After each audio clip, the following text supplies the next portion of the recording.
So is this thing recording? I love the iPhone, but it's so frustrating because you can't tell, is it actually hearing the sound or not? So this may all be like, silent, and that would be a disaster. Because this is one of those great unboxing videos. And unboxing, you only get one shot at it. So if this isn't there, you're never gonna see the unboxing.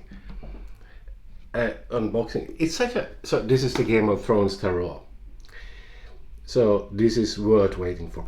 Unboxing, it's such a silly genre really, because what is it? You see someone and they're opening a little something that they got in the mail or from a shop or wherever, and so you see oh, fantastic, right? And it's fun, it really is fun. But what you see is the person who really knows nothing about the stuff. So I decided to cheat. So that's why, you see, I used to have a Game of Thrones tarot, but then I didn't. And so I had to get another one.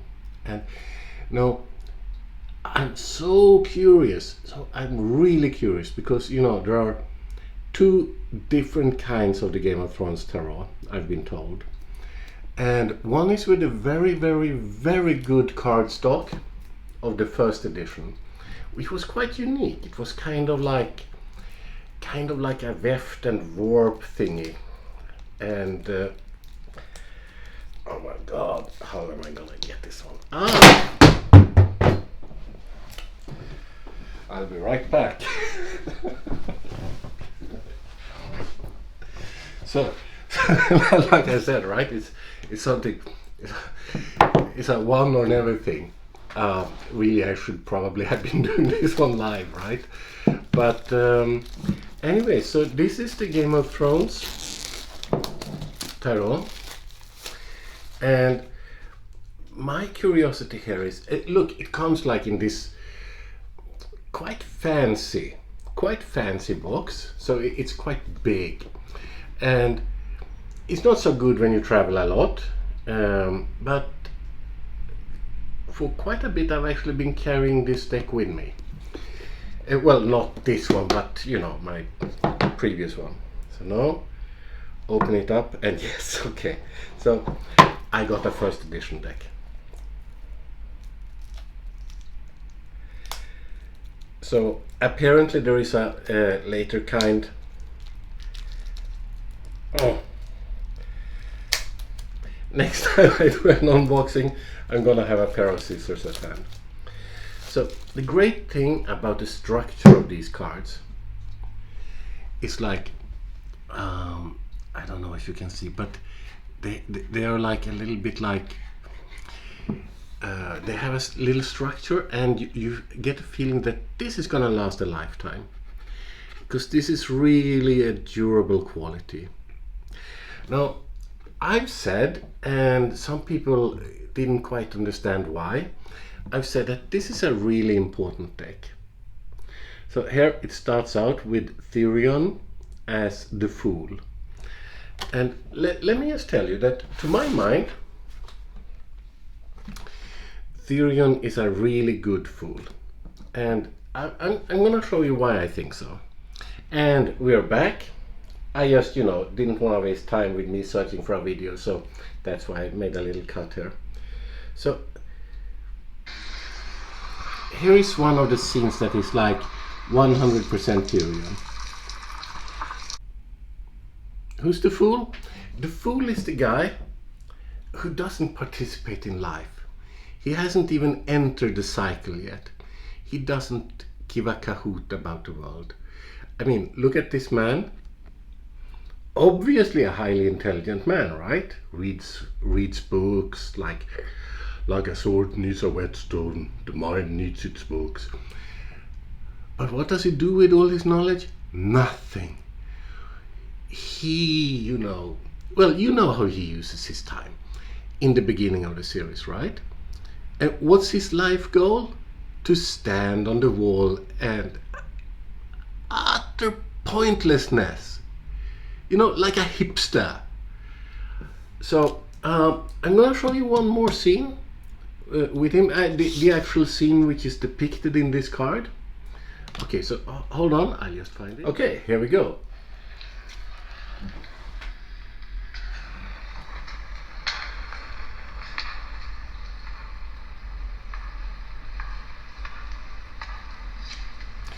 Tyrion is walking down the stairs.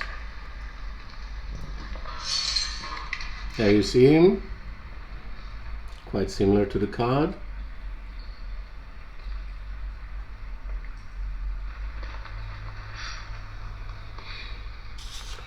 And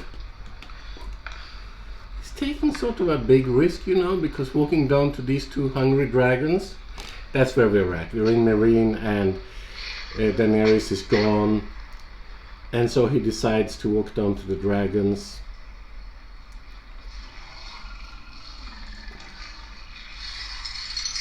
Some people may say that's a foolish thing to walk down to the dragons.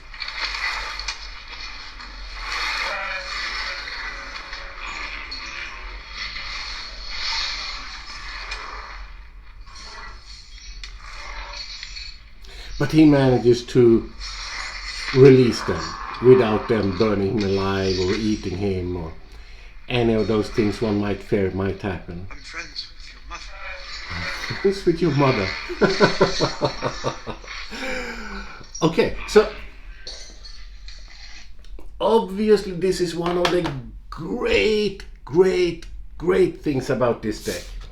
Where else would you find a deck where every card or almost every card is illustrated by a video that you can find on the YouTube? So this makes this deck a little bit unique. And yeah, well, cards. The cards are beautifully drawn. They're made like a little bit like old wooden carvings. So they have this feeling of very old, very old cards. But yet they are modern and contemporary because they are really done on a computer, right? And anyways, you can see that the coloration is much better than, well, I'm not gonna leaf through them all. But it shows you a lot of your favorite characters. So some people have been disappointed for different reasons, right? So some people have been disappointed that not all the characters are in the cards. Okay, sure. Who knows why? The thing is, the characters that are in the cards, the scenes that are chosen to illustrate the different cards are really good, well chosen. Someone also criticized these cards because they said, oh, why aren't all the cup royalties like Lannisters and all the sword royalties, they could be Baratheons or something like that. No, that would be a disaster. That would have been a disaster. That's an amateurish way of looking at it. The thing is, the scenes chosen for all of these cards, and the cards, by the way, they are very close most of the time to the famous Wade Smith deck. So they're like instantly recognizable if you're familiar with the Smith Wade deck. But they sort of subvert the meaning of the Smith Wade deck. So here, for example, we have for the Seven of Cups, we have Bran, and we have Bran's visions, right? And so here he sees the dragon stone that's used to kill the White Walkers, the wildfire, the little medallion on the chest of the big boss White Walker, the crown of the Mad King. I never remember the name of this particular sword. And this place where Ned Stark finds out and decides to adopt I won't go into that. But the point is this. So if you think of the original Seven of Cups, or the original, the Arthur Edward Waite one, illustrated by Pamela Coleman Smith, it has this strong element of illusion, delusion. This one, very different. This is powerful in the sense that this guy, he has real visions of realities. So it's a different sense to the card. We also have here, you know, in a regular tarot deck there is a little LBW, little white booklet. Here we get a TT, a tiny tome. All it says is guidebook, and by Liz Dean. And it starts out, first off, don't be fooled by the size, because this one is, it's very rich in content. It's very rich in content. And so we have the trumps are displayed, and you have a nice illustration, and sure, the text is tiny but quite readable. And what the text here is very well written, I have to say. When I speak about this deck in my videos, I rarely refer to this text, because I figure this is really good stuff and you should read it, you should study it. But I approach this deck from a different angle. And we have here something extremely important. You can see every card there is a little illustration here, and here is a short description. So this one, for example, is the Queen of Swords, and it's Cersei. And here she's sitting in the Red Keep. So this is extremely useful information also, because first, of course, you have one good and interesting interpretation here. But if you search for Cersei Lannister, Red Keep, on the throne, there are good chances that you will find a YouTube video depicting the scenes where she is on the throne in the Red Keep. Which brings me to, why is this such a beautiful deck? Well, because here's the thing. If you know your Game of Thrones, if you happen to know your Game of Thrones, this is a deck that stands on its own, leaning in on that mythology, on a living mythology.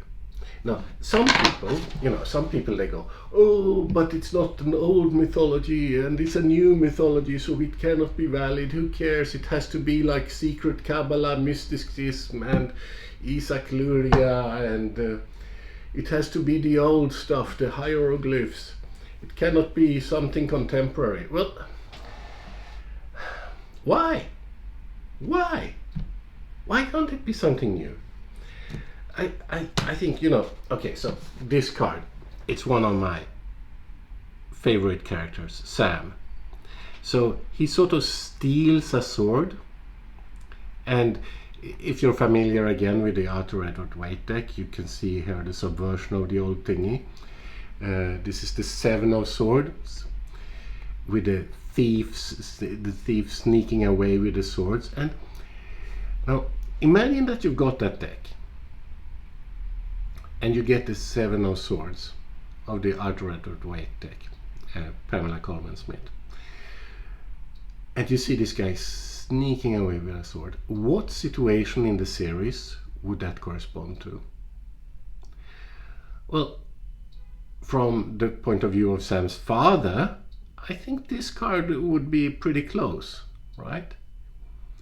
But the real meaning of this card is, of course, something else.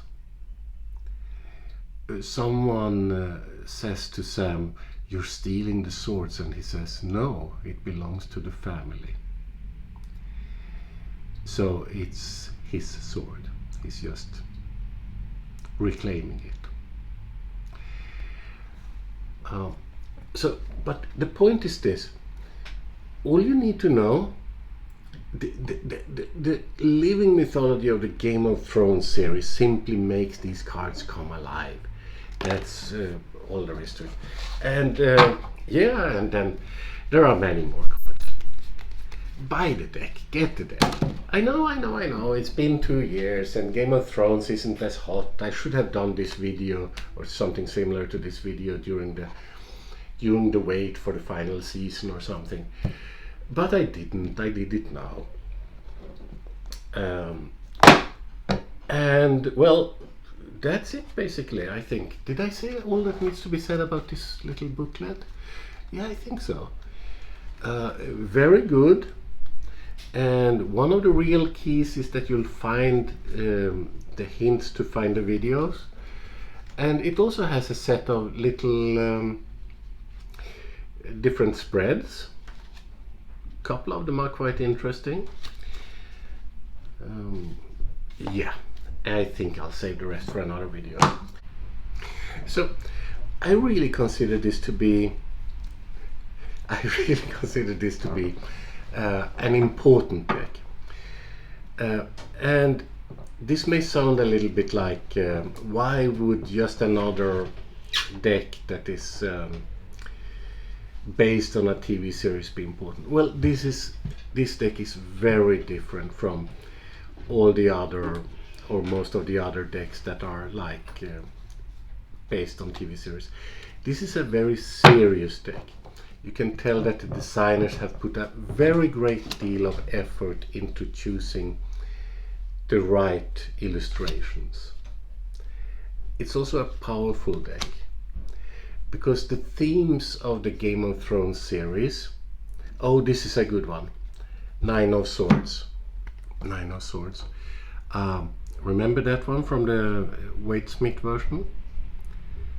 The person in the bed, Nine of Swords on the wall, sitting up in bed, thinking about realizing something in a dream, perhaps something that's happened somewhere else. And who have we got here? The wolf, caged, just during the episode with the Red Wedding. So it's a very powerful deck in that the theme of the Game of Thrones is very much like power, feuds, human emotions, politics. So it's very, very good for certain things. Okay, thank you. Bye bye.